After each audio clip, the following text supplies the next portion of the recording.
Hello everybody, welcome back to another light novel review. Today I am sharing my thoughts on volume number 1 of Natsume Akatsuki's light novel series, Konosuba, God's Blessing on This Wonderful World.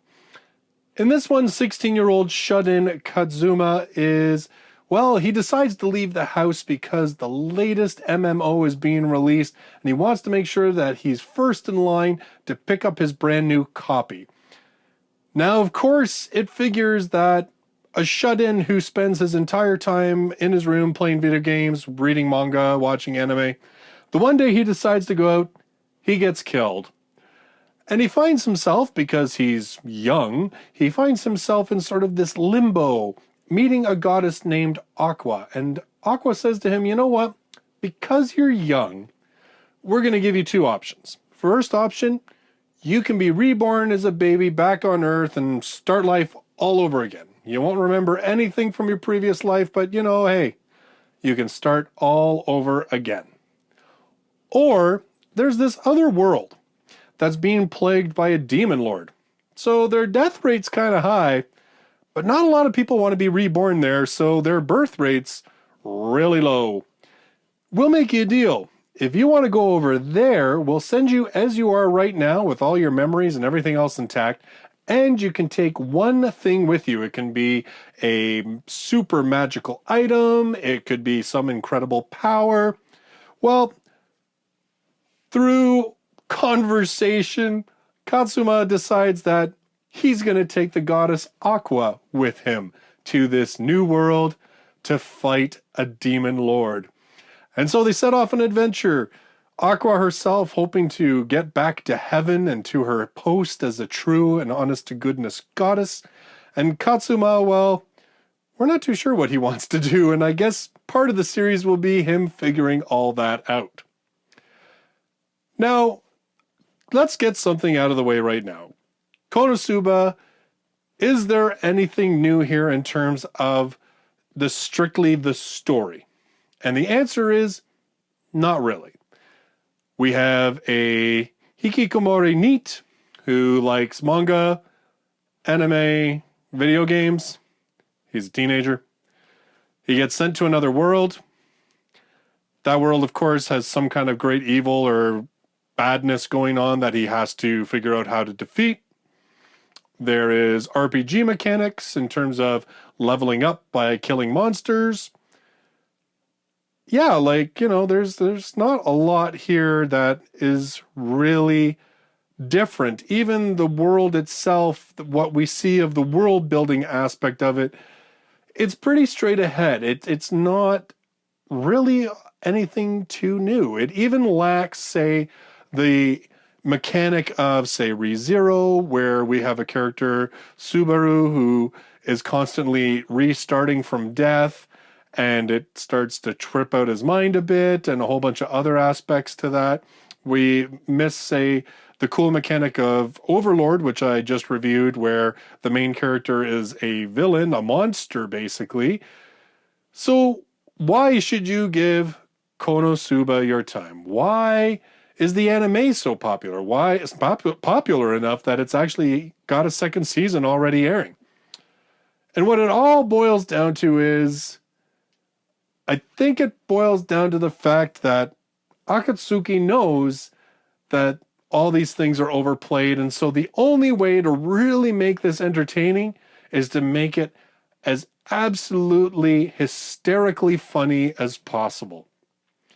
If Grimgar of Fantasy and Ash is a bunch of average adventurers getting together trying to become stronger so they can survive in a very cruel and unforgiving world, Konosuba is a bunch of extraordinary adventurers, plus one really average adventurer, who are so damaged that they really get together, not so much because they want to beat the demon lord, but because they see it as an opportunity to nurse their individual insanities. I mean, I don't want to spoil the fun, because half the fun is finding out what's wrong with these people, but it is just so hysterical. There were numerous times that I laughed out loud at this book, and it's everything. It's even the bit characters and even sort of the villains and everything else. Everything is done so tongue-in-cheek and played for laughs. And as I said, I think honestly that you could almost view this as being like a spoof on the whole Ikesai, you know, genre, because you do have characters who should be OP, but because of like a really crazy personality quirk, nobody wants them in their adventuring party. And of course, then there is Katsuma himself, who is so snarky that he really has no problem telling people what he thinks. He often berates Aqua to the point of she's in tears. He refers to another girl in the group as jailbait because she's 13. So even his tone, and I mean, the book is written in first person perspective from Katsuma's point of view.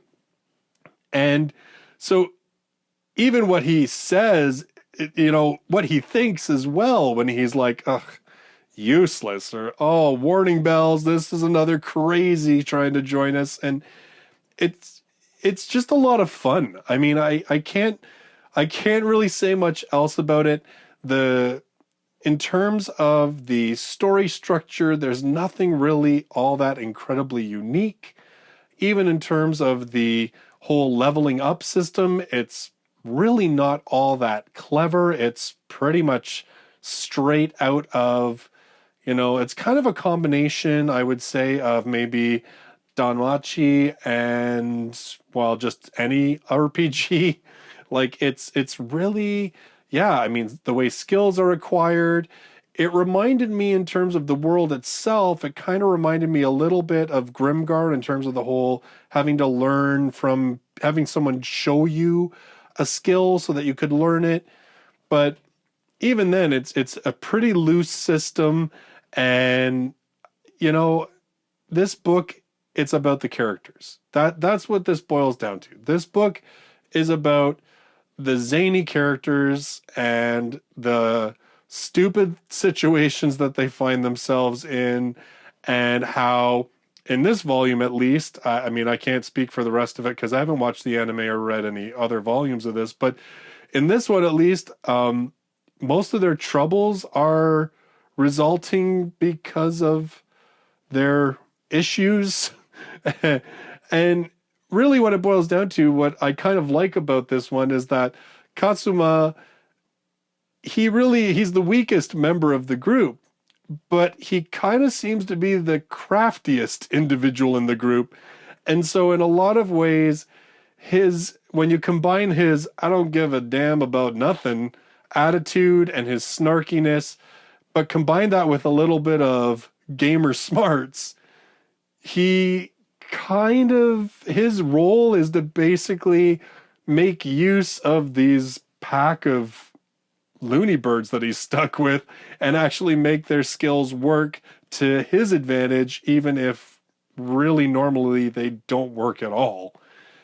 So again, Konosuba, if you're looking for a trapped in another world storyline that is going to wow you over with an incredible new mechanic or some really clever way about leveling up or whatever you or how they incorporate game elements into things, if you're looking for that, you're going to be disappointed.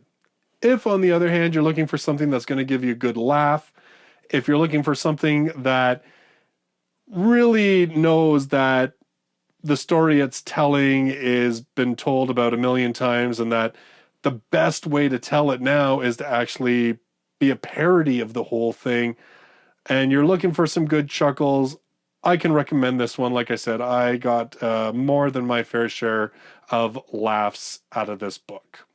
So those are my thoughts on volume number 1 of Konosuba, God's Blessing on This Wonderful World.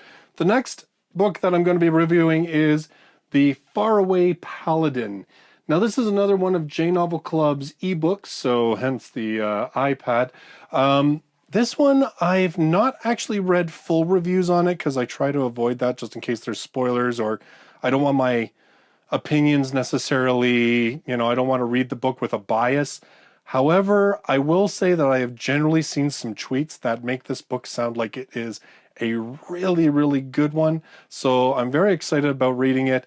Wow, real big fantasy kick, eh? Overlord, Konosuba, and now the Faraway Paladin, but I like fantasy too, so I'm all good with that. So that will be my next review. If you like the video or you like what I do here, don't forget to hit that thumbs up button. If you're brand new to the channel, subscribe so you can check out all of my future light novel reviews. I've also got links if you want to check out any of my old reviews as well. So thank you so much for joining me in this video. I look forward to seeing you in the next one. Until then, bye-bye for now.